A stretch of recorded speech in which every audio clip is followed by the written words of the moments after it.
राजा जी का मन आया कि मुझे अभी करना है, वो जुड़ गए कि होंगे शंकराचार्य अपने घर के, होगा मुहूर्त। तो आप कह रहे हो बुरा वक्त आएगा तो सबका आएगा, तो भैया हमने कुछ भैंस के डंडा का मारा जो हमारा भी बुरा वक्त आ जाएगा। आपने जब चुना है तो दंड तो आपको भोगना है। मैं देख रहा हूँ राजीव जी, 2014 के बाद सनातन धर्म ज्यादा खतरे में आने लगा। उससे पहले कांग्रेस का राज था, बाकी लोगों का राज था, अंग्रेजों का राज था, मुगलों का राज था, तब नहीं आया। ये सनातन धर्म किन किन चीजों पे खतरे पे आता है, एक्चुअल में सनातन धर्म का मतलब क्या है और क्यों खतरे में आ जाता है बार बार ये।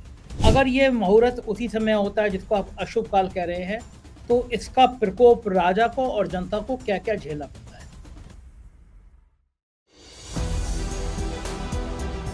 नमस्कार, मैं हूं संजय शर्मा, आप देख रहे हैं 4PM न्यूज नेटवर्क। संडे का दिन और आपको प्रतीक्षा रहती है राजीव नारायण जी की भविष्यवाणियों की। ये शो बहुत हिट है, लोग बहुत पसंद करते हैं। कुछ लोग नाराज भी रहते हैं कि ज्योतिष पे क्यों बात करते हो। तो मैं हर बार इस शो से पहले कहता हूं कि मेरे को ज्योतिष में इंटरेस्ट है, मैं विश्वास रखता हूं। आपको पसंद आए तो ये शो देखिए, ना पसंद आए तो ना देखिए। राजीव जी की भविष्यवाणियां चुनाव में कुछ गलत भी हुई हैं, लेकिन काफी सही भी हुई हैं। राजीव जी ने राम मंदिर के निर्माण को लेकर, उसके मुहूर्त को लेकर, उसकी प्राण प्रतिष्ठा को लेकर बहुत सारी बातें कही हैं इस इंटरव्यू में। मैं आगे बात करूं उससे पहले एक रिक्वेस्ट करता हूं कि अगर आपको चैनल पसंद है, आपको हमारी ईमानदारी भरी पत्रकारिता पसंद है और आपको यकीन है कि हम गोदी मीडिया नहीं है, तो चैनल के नीचे ज्वाइन बटन है, उसको ज्वाइन करिएगा, चैनल को सब्सक्राइब करिएगा। और फिर आज राजीव जी की बातें करते हैं। राजीव जी ने राम मंदिर को लेकर कुछ सवाल उठाए हैं। सवाल मेरे मन में भी हैं, क्योंकि मैं शुरुआत से सुनता रहता था कि शंकराचार्यों का हिंदू धर्म में बड़ा महत्व है। शंकराचार्य जो कहते हैं वो हिंदू धर्म में पत्थर की लकीर होती है, लोग उसका अनुसरण करते हैं। लेकिन एक दो नहीं, चारों शंकराचार्य विरोध कर रहे हैं कि आधे अधूरे मंदिर में भगवान राम की प्राण प्रतिष्ठा नहीं होनी चाहिए। ये बात मैं कई बार कह चुका हूं। बात सही है कि मेरा या आपका घर हो, मेरा या आपका ऑफिस हो, किसी भी ऐसी जगह पर जब तक वो कंप्लीट नहीं हुआ तब तक हम लोग मंदिर बनाते नहीं हैं। ऐसा नहीं करते कि मंदिर बना दें और फिर उसके बाद में काम चलता रहे। हम लोग पहले मंदिर बनाते हैं, उसके बाद घर बनाते हैं। ऐसा कभी होता है? पहले हम लोग घर बनाते हैं और उसके बाद मंदिर बनाते हैं। लेकिन यहाँ उल्टा हो रहा है, मंदिर बना नहीं, लेकिन भगवान राम की प्राण प्रतिष्ठा कर दी जा रही है, क्योंकि 2024 का चुनाव सिर पर है। तो क्या राम मंदिर का निर्माण इतनी जल्दी में, भगवान राम की प्राण प्रतिष्ठा इतनी जल्दी में सिर्फ और सिर्फ इसलिए की जा रही है कि 2024 का चुनाव राम के नाम पर जीतना है? आप गोदी मीडिया के चैनल देख रहे होंगे, पिछले कई दिनों से सुबह से रात तक सिर्फ राम मंदिर, राम मंदिर, राम मंदिर दिखा रहे हैं। अच्छी बात है, आप भगवान राम की गाथाएं दिखाइए, लेकिन भगवान राम से ज्यादा वो जेपी नड्डा के देवताओं के देवता हमारे प्रधानमंत्री को दिखाते हैं। प्रधानमंत्री दिन भर पूजा कर रहे हैं, इस मंदिर उस मंदिर, और टीवी चैनलों पर दिन भर चल रहा है। क्या ये देश में अब यही काम बचा है? देश के प्राइम मिनिस्टर को एक मंदिर, दूसरा मंदिर, तीसरा मंदिर, चौथा मंदिर, यही बचा है।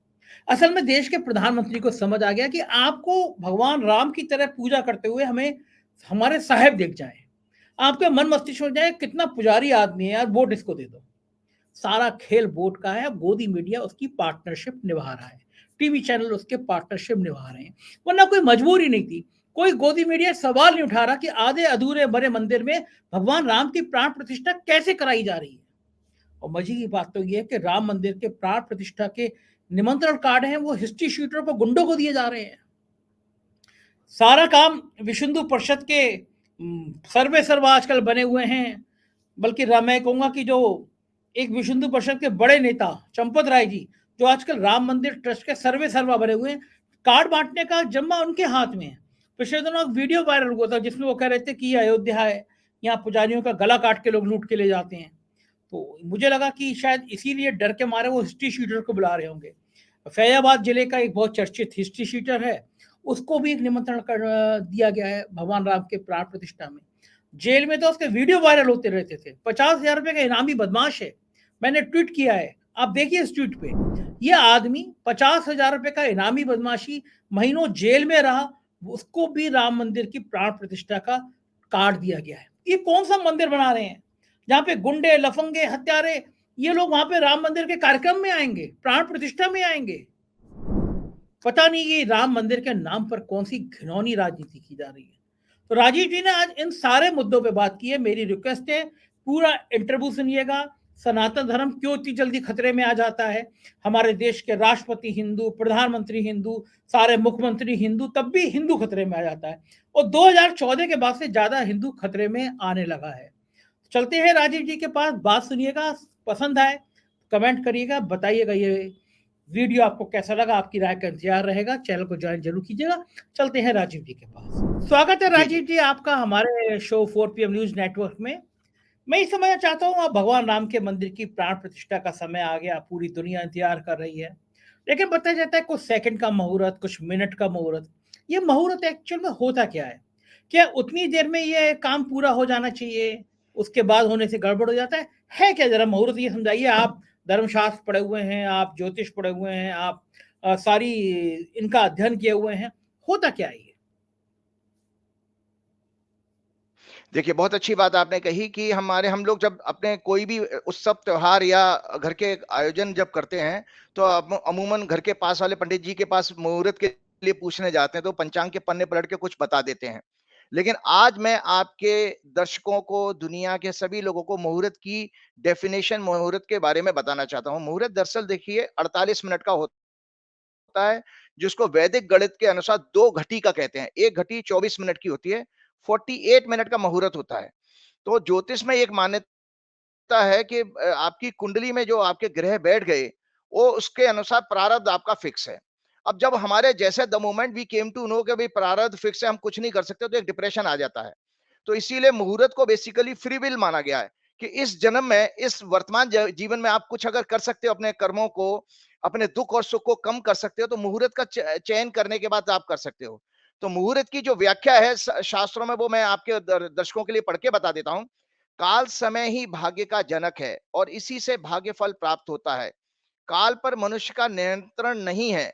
गर्भाधारण का समय और जन्म मनुष्य के हाथ में नहीं है। अतः किसी घटना या कार्य की शुरुआत काल के समय में ही उसकी सफलता या असफलता छिपी हुई है। मुहूर्त का अध्ययन ही काल का अध्ययन है। हम बार बार कहते हैं ना, काल गणना। तो काल मुहूर्त का मतलब है, दूसरा मुहूर्त का मीनिंग है काल। मुहूर्त का अध्ययन ही काल का अध्ययन है, यही वैदिक ज्योतिष की गणना है। मुहूर्त वो क्षण या समय है जो विभिन्न ग्रहों के गोचर से उत्पन्न होता है, जो किसी भी कार्य या जीवन के सफलता या असफलता के रहस्य को अपने अंदर छिपाए रखता है। यह 2 घटी यानी 48 मिनट का होता है।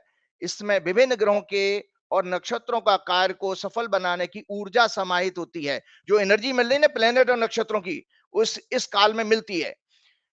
मुहूर्त के विभिन्न अंग हैं। मुहूर्त बनता किससे है, इसके अंग क्या क्या हैं? आयन, उत्तरायण या दक्षिणायन। जैसे अभी सूर्य हमारा मकर संक्रांति से उत्तरायण हो गया, ठीक है, उत्तर की तरफ जा रहा है दक्षिण से।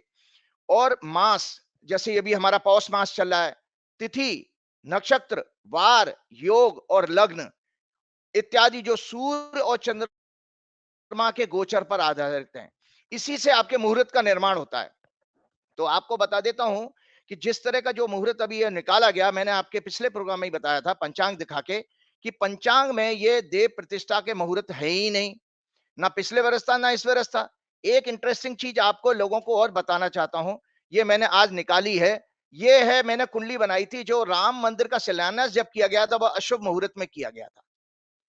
ये राम मंदिर की कुंडली है, राम मंदिर का शिलान्यास जब किया गया था। ये किया गया था आपका 12 से 1 बजे के बीच में, 5 अगस्त 2020 को। तो उस समय भी काशी के लोगों को देखिए, आज विरोधाभास कितना है, आज के दर्शक समझ जाएंगे। यही काशी के विद्वान, जैसे अभी ये लोग कह रहे थे कि काशी का एक बहुत बड़ा स्कॉलर इन्होंने पकड़ लिया और उससे मुहूर्त निकालवा लिया 22 जनवरी का। आप इन लोगों से, और बड़े आपके एक भाजपा के बड़े प्रवक्ता हैं जो बड़े ज्ञानी हैं और बहुत टीवी चैनलों पर अपने ज्योतिष का ज्ञान भी बखानते हैं, लेकिन दुर्भाग्य है, उनको ज्ञान आत्मसात नहीं हुआ। सबसे बड़ा दुर्भाग्य उनके साथ है कि वो अपनी जो भी बातें कहते हैं, काश उन्होंने उस पर प्रैक्टिस एप्लीकेशन उनका मजबूत होता, तो ज्यादा अच्छा ढंग से वो व्यक्त कर पाते। तो आपको बताता हूं कि उत्तरायण सूर्य में ही सारे शुभ कार्य किए जाते हैं। तो संजय जी, आपके लिए बता देता हूं कि मोदी जी ने अपनी जिद के कारण दक्षिणायन सूर्य में शिलान्यास किया था। शिलान्यास का मतलब, जब भूमि आप नींव जब भरते हैं, जो आप शिला पूजन करते हैं, वो शिलान्यास है, जब मंदिर की शुरुआत होती है खुदाई से। तो अब आप बताइए, उन काशी के विद्वानों से पूछे, और ये काशी उस समय भी बड़ा कहा गया था कि काशी के विद्वानों ने बड़ा मुहूर्त, शुभ मुहूर्त निकाला, 12 बजे से 1 बजे बहुत दुर्लभ मुहूर्त है। 5 अगस्त का कोई मुहूर्त नहीं था।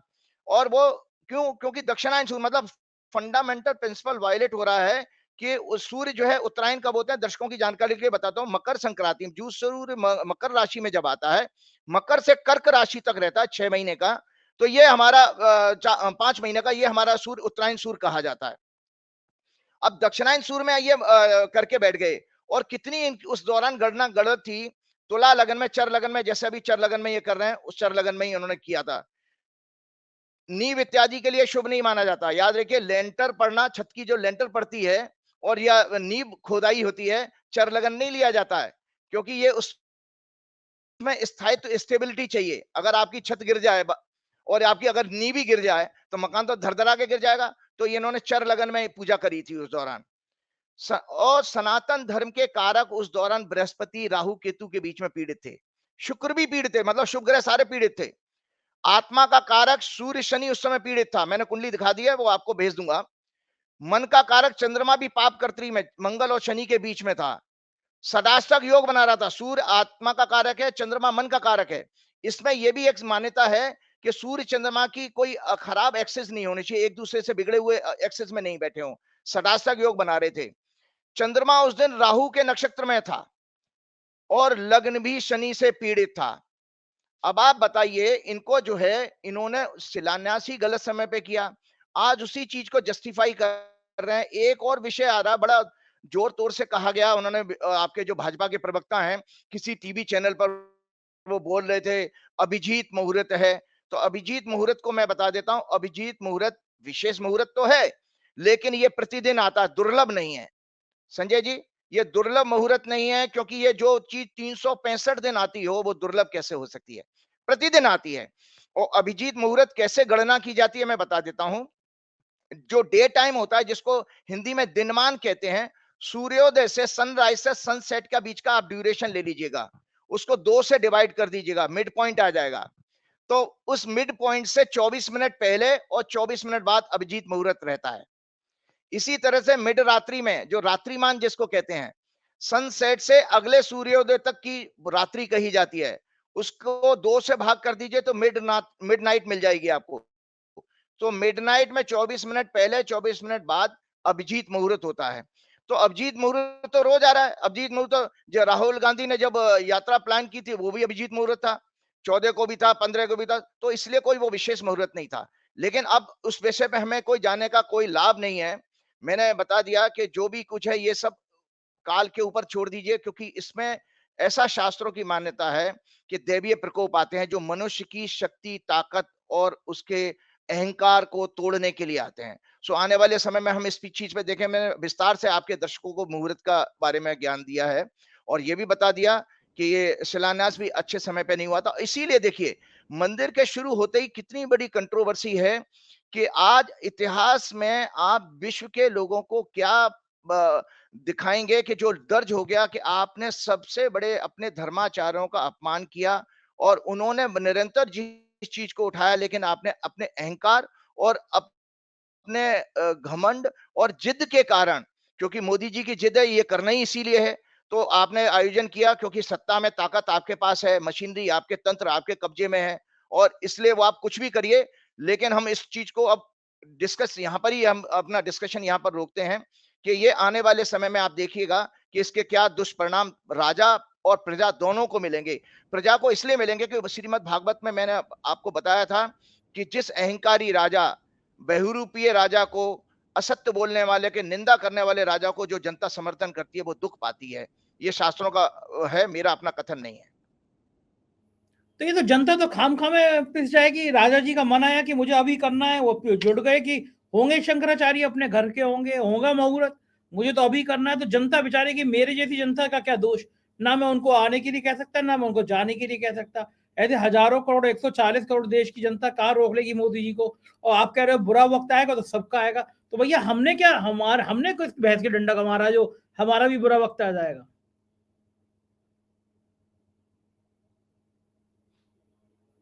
भाई देखो, बुरा वक्त तो ये है कि आपने उस राजा को चुना है ना, डेमोक्रेसी में तो चॉइस आपके हाथ में है। पूर्व काल में ओहो। तो राजा होते थे, वो पीढ़ी दर पीढ़ी आते थे, लेकिन आपने जब चुना है तो दंड तो आपको भोगना है, क्योंकि आपने इलेक्शन उसको इलेक्ट किया है ना। ऐसे अहंकारी राजा को आप, तानाशाह राजा को लाए क्यों? तो लाए हो तो भुगतो।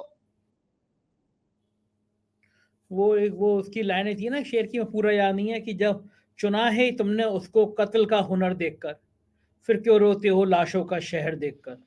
मुझे इससे मैच नहीं कर रहा, लेकिन मुझे याद आ रही है वो। अच्छा, एक बात और बताइए। एक बड़ी बहस चल रही है कि अगर जरा सी कोई बात होती है तो सनातन धर्म खतरे में आ गया, किसी ने कुछ कह दिया तो सनातन धर्म खत्म में आ गया।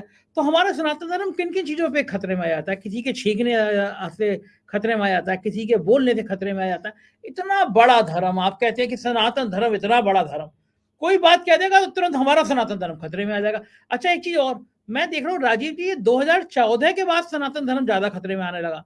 उससे पहले कांग्रेस का राज था, बाकी लोगों का राज था, अंग्रेजों का राज था, मुगलों का राज था, तब नहीं आया। अब राष्ट्रपति हिंदू, प्रधानमंत्री हिंदू, सारे राज्यपाल एक को छोड़ के सारे हिंदू, तीनों सेना के सेनाध्यक्ष हिंदू, सुप्रीम कोर्ट का सुप्रीम जस्टिस हिंदू, तब भी हिंदू धर्म खतरे में आ जाता है। ये सनातन धर्म किन किन चीजों पे खतरे पे आता है? एक्चुअल में सनातन धर्म का मतलब क्या है और क्यों खतरे में आ जाता है बार बार ये? देखिए, पहले तो दर्शकों को, आप लोगों को थोड़ी-सी एक और जानकारी देता हूँ कि परमात्मा हनुमान जी की कृपा से मुझे वेद अध्ययन करने का भी मौका मिला। मतलब ज्योतिष में 2 साल का आचार्य किया, फिर पुरोहित आचार्य का भी 2 साल का कोर्स किया, और मैंने 2 साल का वेद अध्ययन भी किया। ये मेरी वेद अध्ययन की डिग्री है। देखिए, दर्शक हम्म। देख सकते हैं, वेद अध्ययन। तो इसमें हम्म। कौन, ये किताब है, ये किताब है, दिल्ली यूनिवर्सिटी में चलती है एमए में, जब वेद का जो कोर्स करते हैं उसमें। ये आप देखिए। तो इसके वैदिक अंदर साहित्य। सनातन धर्म क्या है, सनातन, हाँ, वैदिक साहित्य और संस्कृति। तो जो वैदिक साहित्य और संस्कृति है, यही सनातन धर्म है। वेद क्या है, मैं थोड़ा सा आज आपको, ज्ञान की बात है तो दर्शकों को नॉलेज के लिए आपका प्लेटफॉर्म मुझे मिला है, तो मुझे सौभाग्य है कि मुझे दर्शकों के साथ आज ये जानकारी शेयर करने में अच्छा लग रहा है। भारतीय धर्म, संस्कृति एवं सभ्यता वेदों की आधारशिला पर ही आधारित है। इनके द्वारा ही मनुष्य को धर्म, अर्थ, काम, मोक्ष, 16 संस्कार और 4 आश्रमों का ज्ञान प्राप्त होता है। मतलब जो आपका जो धर्म है, सनातन धर्म है, उसका आधार क्या है कि मनुष्य के लिए जो कंडक्ट है। एक और बहुत अच्छी चीज है, आपको बताता हूं। एक वेद का वाक्य है, जन्मना जन्मना जायते शूद्र संस्काराद द्विज उच्चते। मतलब वो ये कहते हैं कि जन्म से हम सभी शूद्र हैं। संस्कारों का, जब हम बच्चे जब जन्म जन्म से पैदा होते हैं तो शूद्र ही हैं। शूद्र का मतलब है आप अशुद्ध हैं, लेकिन जब आप संस्कारों का पालन करते हैं तभी आपके अंदर, धर्म के पालन से चित्त की शुद्धि होती है। बिना चित्त की शुद्धि के ईश्वर की ओर ले जाने वाले कर्म, ध्यान, ज्ञान, भक्ति का योग हम प्राप्त नहीं कर सकते। संस्कृति शब्द का उद्गम संस्कार से ही हुआ है। संस्कार वह क्रिया है जिससे मनुष्य अपने दोष दूर करके शुद्ध साधक बन सकता है। तो 16 संस्कार हैं, और 16 संस्कार को जल्दी से मैं आपको बता देता हूं, आपने कभी अपने घर में भी किए होंगे। जन्म से पहले के संस्कार हैं गर्भाधान, पुंसवन प्रिवेंटिंग एबॉर्शन, एबॉर्शन रोकने के लिए है पुंसवन, जो 3 महीने पे किया जाता है। सीमांतोन्नयन, जब बच्चे का ब्रेन डेवलप हो रहा होता है तो 6 महीने पे सीमांतोन्नयन संस्कार किया जाता है। तो 3 गर्भाधान, कंसेप्शन। पूर्व काल में आपके बच्चे पैदा करने की जब प्लानिंग होती थी तब भी ज्योतिषियों से मुहूर्त निकलवाया जाता था, क्योंकि आपको अपना संस्कारी बालक या संतान चाहिए, तो उसमें ज्योतिषियों के पास जाके मुहूर्त निकलवाया था। अब आजकल तो रखते नहीं है। तो गर्भाधान, पुंसवन, सीमांतों ने ये जन्म से पहले के हैं। फिर उसके बाद जब आप बच्चे होते हो, युवा होते हो, तो आपके पास में जात कर्म, जन्म के तुरंत बाद जो नाल काटने का संस्कार होता है ना, वो पिता के और पिता के द्वारा बच्चे का मुंह देखना, ये भी आपका संस्कार है। नामकरण संस्कार, आप नाम रखते हो बच्चे का। निष्क्रमण, फर्स्ट कमिंग ऑफ चाइल्ड, जो बच्चा आप बाहर लेकर के आते हो, घर में घुमाते हो, उसको सब लोगों को मुंह दिखाते हो, वो हो गया। अन्नप्राशन, चूड़ाकर्म, कर्णभेद, और उसके बाद आपके युवावस्था में विद्यारंभ, उपनयन, वेदारंभ, केशांत, संवर्तन, और मैरिज, और आपका क्रीमेशन। तो मैरिज का संस्कार 15वां संस्कार सीक्वेंस में आता है। मैं पिछले प्रोग्राम में गलती से 13वां बोल गया था, वो 15वां संस्कार है। तो ये संस्कार हैं, और आपके 4 आश्रम कहे गए हिंदू धर्म में। ये इसलिए क्योंकि सनातन धर्म की व्याख्या आ गई, तब आप समझ पाएंगे कि सनातन धर्म इतना विस्तार से है, और इतनी उसकी मजबूत आधारशिला है, तो ये किसी के शब्द कहने से, कोई बात कहने से खत्म कैसे हो जाए। तो 4 आश्रम कहे गए हैं सनातन धर्म में। ब्रह्मचर्य, इसमें परमार्थ व्यवहार का परिचय कराकर जन्म लेने का उद्देश्य उसकी मूल प्रकृति का परिचय कराया जाता है। गृहस्थाश्रम, all types of relationship, duties and social living. वानप्रस्थ आश्रम, प्रैक्टिस ऑफ त्याग, वैराग, सेवा और तप। आत्म तत्व और ईश्वर तत्व को पाने का प्रयास किया जाता है। वानप्रस्थ जो 50 साल से 100 साल को 25-25 4 हिस्से कर दीजिएगा, तो 25 वर्ष का ब्रह्मचर्य, 0 से 25, 25 से 50 तक गृहस्थाश्रम, 50 से 75 वानप्रस्थ आश्रम, जहां डिटैचमेंट प्रैक्टिस किया जाता है, और संन्यास आश्रम, निवृत्ति कराना। तो ये आपके संस्कार आ गए। अब आपको मैं बताता हूं इसी तरह से यहाँ, तो इनके द्वारा वेदों को श्रुति कहा गया है। इन श्रुति का अर्थ है स्वयं साक्षात्कार हुआ ज्ञान। वेदों के द्वारा मानव मात्र ही नहीं, बल्कि संपूर्ण सृष्टि, प्रकृति, सृष्टि के समस्त जीवों के कल्याण एवं सुख का ज्ञान, जो भूत, भविष्य और वर्तमान तीनों कालों के लिए उपयोगी है, प्राप्त होता है। प्रत्यक्ष अथवा अनुमान प्रमाण से जिस तत्व का ज्ञान नहीं हो पा रहा, उसका ज्ञान भी वेदों के द्वारा प्राप्त हो जाता है।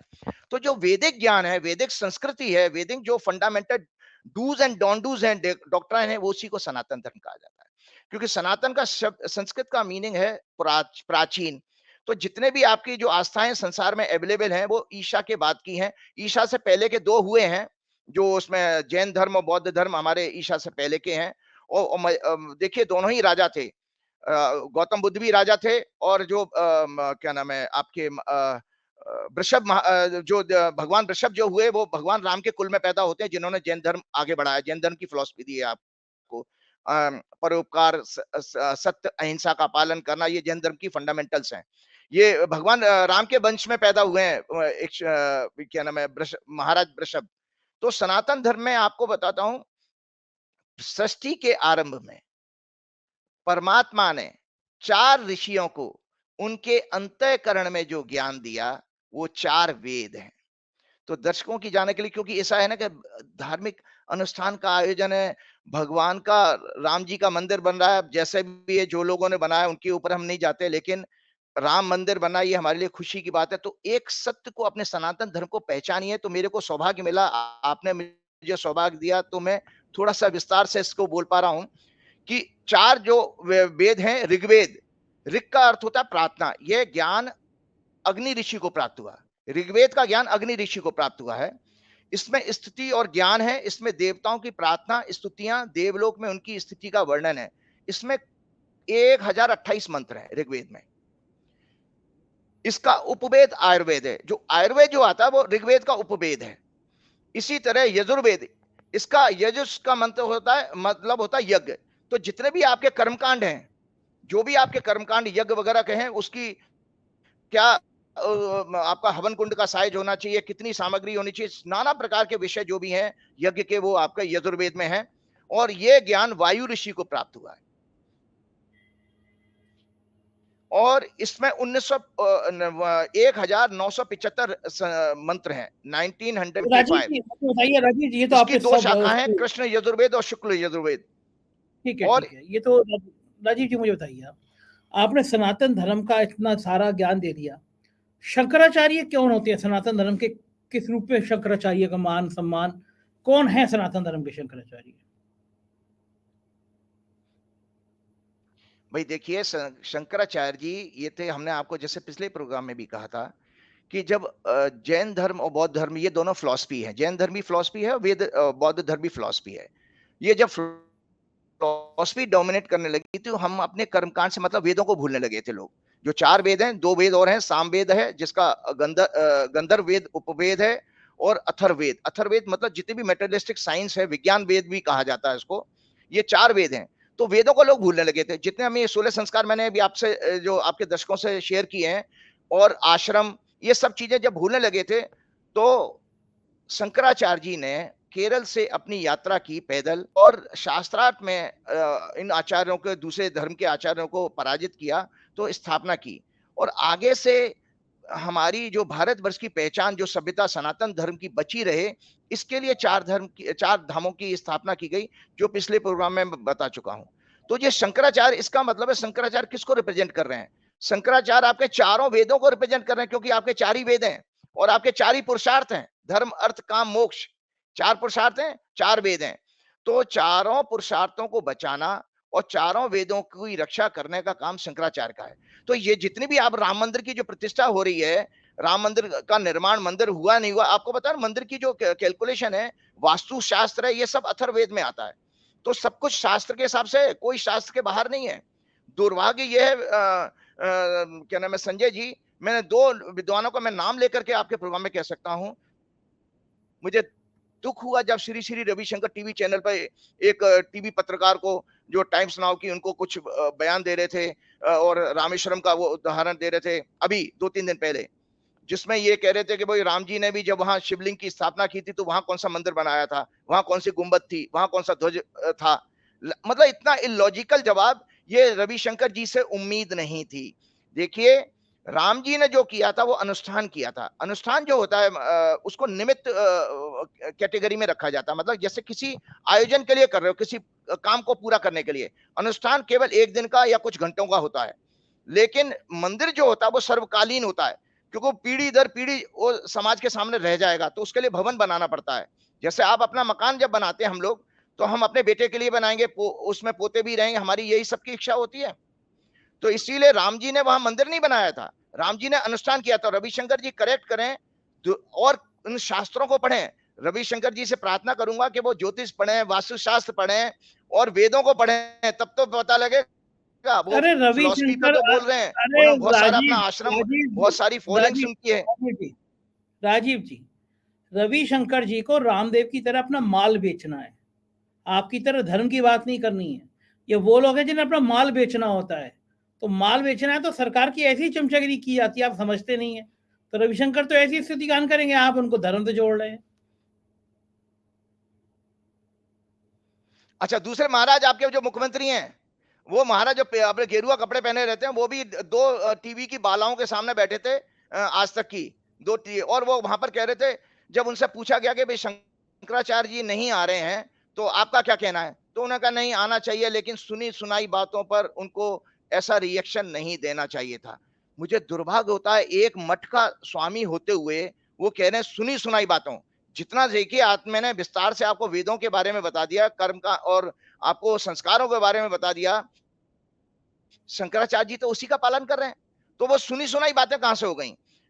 उनको भी चाहिए कि वो मेरे से शास्त्रार्थ करें। मुख्यमंत्री तो बन गए, लेकिन जीवन में एक बार मेरे से शास्त्रार्थ करें, खुला चैलेंज है आप योगी रविशंकर जी को आदित्यनाथ भी को, और उन योगी आदित्यनाथ जी को आदित्यनाथ भी, को कि ज्यादा वो ज्यादा शास्त्रार्थ खुला, करें, जाने के मंदिर निर्माण की। योगी आदित्यनाथ तो खुला चैलेंज देंगे तो 2-4 जगह एफआईआर दर्ज हो जाएगी आपके खिलाफ। नहीं, एफआईआर दर्ज होने की वो तो वो उनका पाप कर्म होगा, क्योंकि मैं तो आपको ज्ञान की बात कर रहा हूं। आप किसी मठ के स्वामी हैं, तो आपको तो कम से कम शंकराचार्यों को अपमान नहीं करना चाहिए था। और वो मजे की बात है, किसी ने एक वीडियो शेयर की थी, पुरानी वीडियो उनकी बहुत वायरल हो गई है, जिसमें वो खुद किसी आयोजन में कह रहे हैं कि गर्भगृह में जाने का अधिकार केवल और केवल शंकराचार्यों का है। उनकी खुद की वीडियो, उनके खुद के कथन, तो उससे वो बैक ट्रैक कैसे कर रहे हैं? या तो उनको भैया सत्ता की ऊपर, जो उनकी जो सत्ता बेसिकली माया मानी गई है, और वो मायाग्रस्त हो गए हैं, इसलिए उनका आध्यात्म कमजोर हो चुका है। बिल्कुल ठीक कह रहे हैं राजीव जी, बहुत बढ़िया जानकारी दी आपने। एक मेरी तरफ से एक आखिरी सवाल ये कि अगर ये मुहूर्त उसी समय होता है जिसको आप अशुभ काल कह रहे हैं, तो इसका प्रकोप राजा को और जनता को क्या क्या झेलना पड़ता है? देखिए, मैं आपको बता रहा हूं कि एक और भी चीज है कि पंचांगों में ये कहा गया है कि अगर मुहूर्त ना मिले देव प्रतिष्ठा का, जैसे मैंने आपने पंचांग की रेफरेंस दी आपको, तो उसमें उनके जन्मदिन को चुना जा सकता है। ये शास्त्रों में है, पुस्तक में। तो ये राम मंदिर का अगर निर्माण या जो भी कार्यक्रम अभी कर रहे हैं प्राण प्रतिष्ठा का, ये अगर रामनवमी के दिन करते, क्योंकि वो शास्त्रों में लिखा हुआ है कि रामनवमी, भगवान राम का जन्म उस दिन किया जा सकता था। एक चीज और विषय में एक कुंडली दिखाता हूं बार बार कि ये हट धर्मिता इतनी क्यों है। वो भाजपा की कुंडली में बेसिकली अधर्म का योग बहुत है। ये भाजपा की कुंडली है और दुर्भाग्य आपको भाजपा की कुंडली है। और आप ये देखिए, ये दशा दिखा रहा हूं यहाँ नीचे। इसी तरह से भारत की कुंडली भी मैंने आज दिखा रहा हूं आपके। ये भारत की कुंडली है। ये भारत की कुंडली में नीचे की दशा है, दर्शक सारे देख लें। ये भारत की कुंडली है और ये जब आयोजन हो रहा है तो देखिए बीजेपी की कुंडली में जो दशा है, चंद्रमा में शनि, शनि में गुरु, गुरु में सूर्य, सूर्य में राहु। और इंटरेस्टिंग पार्ट ये है कि भारत की कुंडली में भी चंद्रमा में शुक्र, शुक्र में मंगल, मंगल में शनि और राहु की प्राण दशा है 22 जनवरी को।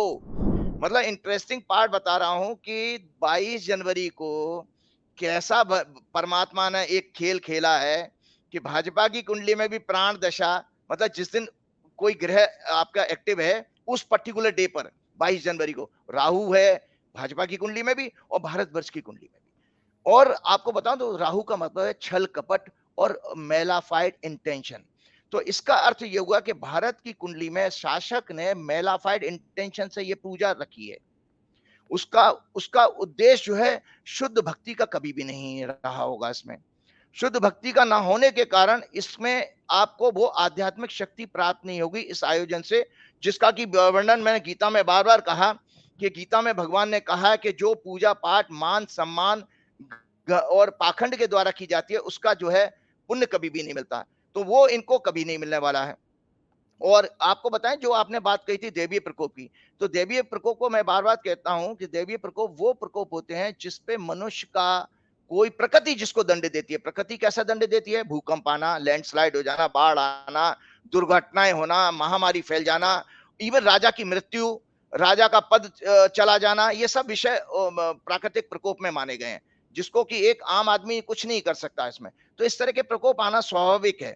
तो मैं आपको एक दो चीजें और आपको जाते जाते भक्तों को आपके लोग बताना चाहता हूं कि हाँ, एक और चीज है, राम जी की जो रामचरितमानस है ये, और रामचरितमानस का मतलब क्या है? राम का चरित मानस मतलब मनुष्य के लिए। तो उसमें भी राम जी ने भी अपने देखिए इसमें आपको कहा, जब उनसे पूछा गया उत्तरकांड में तुलसीदास जी ने ये कहा, तुलसीदास जी लिखते हैं कि उन राम जी से प्रश्न पूछा गया था जब वो दरबार ले रहे थे, संत और असंत के भेद अलग अलग करके मुझको समझाइए। राम जी कहते हैं संत और संतों की करनी ऐसी है जो कुल्हाड़ी और चंदन का आचरण होता है। हे भाई सुनो, कुल्हाड़ी चंदन को काटती है क्योंकि उसका स्वभाव या काम ही वृक्षों को काटना है, किंतु चंदन अपना गुण देकर उसे सुगंध से सुवासित कर देता है। तो राम जी लिखते हैं संतों के बारे में, राम जी कहते हैं संत विषयों में लंपट नहीं होते, मतलब आप विषय भोगी नहीं होते, हमारे मोदी जी की तरह से भोगी हैं जो कई ड्रेसें बदल लेते हैं, जगह जगह मंदिर जा रहे हैं, भोग विलासा दिखा रहे हैं, उनको कोई काम ही नहीं रह गया राजा का। शील और सद्गुणों को की खान होते हैं संत, उन्हें पराया दुख देखकर दुख और सुख देखकर सुख होता है। हमारे मोदी जी को दूसरों को जेल में डाल के सुख मिलता है। महुआ मित्रा का भी मकान छीन लिया उन्होंने, संजय सिंह भी जेल में चले गए, आप देख ही रहे हैं जो हो रहा है, और सारे चोर इकट्ठे कर लिए मोदी जी के ने। वे समता रखते हैं, उनके मन में कोई शत्रु नहीं होता, वे मद से रहे तो वैराग्यवान होते हैं तथा लोभ क्रोध हर्ष और भय का त्याग किए होते हैं। ये संत की व्याख्या करी है। उनका चित्त बड़ा कोमल होता है, वे दोनों पर दया रखते हैं, मन वचन और कर्म से निष्कपट भक्ति करते हैं, सबको सम्मान देते हैं पर स्वयं मान रहित होते हैं। हे भरत, वे प्राणी मेरे प्राणों के प्राण समान है, भरत को कहते हैं। अब उसके बाद असंतों का स्वभाव सुनो, भगवान कहते हैं कभी भूल कर भी उनकी संगति नहीं करना। हमारे मोदी जी के अंदर, हमने पिछले प्रोग्राम में कहा, धर्म के एक भी लक्षण नहीं है। क्योंकि जो आदमी बुलडोजर चलवा रहा हो, जो आदमी महिलाओं के दुराचार पर कोई ना बोलता हो, ऐसे लोगों को, ऐसे नेताओं को हम देख रहे हैं, तो ये किस कैटेगरी में है अपने आप जनता डिसाइड करेगी। ठीक बात है, बिल्कुल ठीक बात है। करके उनकी संगति नहीं करनी चाहिए, उनका संग सदा दुख देने वाला था। दुष्टों के हृदय में बहुत अधिक संताप रहता है, वे पराई संपत्ति देखकर सदा जलते रहते हैं, वे जहां कहीं भी दूसरों की निंदा सुनते हैं वहां ऐसे हर्षित होते हैं मानो रास्ते में पड़ी उनको खजाना मिल गया हो। वे काम क्रोध मद और लोभ के कारण तथा निर्दयी कपटी कुटिल और पापों के घर होते हैं। वे बिना कारण ही सब किसी से बैर करते हैं, जो भलाई करता है उसके साथ भी बुराई करते हैं। अगर आपके योगी आदित्यनाथ मेरे ऊपर एफआईआर कर देंगे तो भाई मैं तो कोई उनके लिए बुराई तो कर नहीं रहा हूं, मैं तो ज्ञान दे रहा हूं। वो बिल्कुल सही है। ज्ञान जो धर्म के मताधीश थे तो उनको काम करना चाहिए था। आपको बताओ रामचरितमानस क्या है? ये जो काव्य है ना, आदर्श गृहस्थ जीवन, राजधर्म, पारिवारिक जीवन, आदर्श पतिव्रत धर्म, आदर्श भ्रातृ धर्म के साथ सर्वोच्च भक्ति ज्ञान त्याग वैराग तथा सदाचार की शिक्षा देने वाला है। जिसका ज्ञान वर्तमान और भविष्य के लिए अत्यंत उपयोगी है।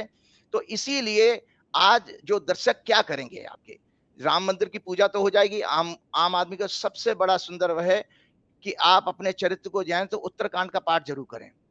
बिल्कुल ठीक है सब राजीव जी, आखिर में मैं आप आपको सुना बता, दीजिए, जय हनुमान हाँ, सुना तो दीजिए आप। इसलिए जो सब, हाँ, ये है कि भाई राम जी का इससे सुंदर मंत्र प्रार्थना नहीं हो सकती कोई।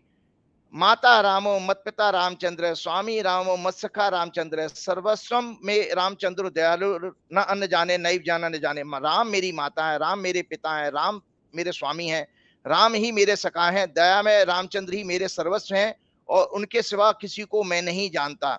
एक और बात बताता हूँ, राम जी की कितनी सुंदर प्रार्थना की है। लोकाभिरामम रण रंग धीरम राजीव नेत्रम रघुवंशनाथम। मेरा नाम आता है राजीव, राजीव मतलब कमल को कहा गया, कमल का पर्यायवाची है। लोकाभिरामम रण रंग धीरम राजीव नेत्रम रघुवंशनाथम कारण्य रूपम करुणाक्रम तम श्री रामचंद्रम शरणम प्रपद्ये। जो संपूर्ण लोकों में सुंदर, रण क्रीड़ा में धीर, कमल नयन, रघुवंश नायक, करुणा मूर्ति और करुणा के भंडार हैं, उन रामचंद्र जी की मैं शरण में जाता हूं। और सब अमोघ मंत्र है, इस मंत्र का पूरे दिन जाप करें। श्री राम राम रामेति रमे रामे मनोरमे सहस्त्र नाम तुल्यम राम नाम बराने। और राम द्वारे तुम रखवारे, बिना हनुमान जी के आपको राम मिलेंगे ही नहीं। तो इसलिए ये हनुमान, हाँ, हनुमान जी की ये प्रार्थना भी जरूर जरूर करिए। सब सुख लहे तुम्हारी सरना, तुम रक्षक काहू को डरमा। आपन तेज आपकी समारो शरण में आए हुए, हाँ, आपन तेज समारो आप ही तीनों लोग भांगते कांपे। श्री हनुमान जी की महाराज की शरण लेने पर सभी प्रकार के आदि दैविक, आदि भौतिक और आध्यात्मिक ताप मतलब सफरिंग समाप्त हो जाते हैं और आप अपना तेज स्वयं ही संभाल सकते हैं। एक हुंकार से आपके जो है राक्षस भूत पिशाच निकट नहीं आवे, महावीर जब नाम सुनावे।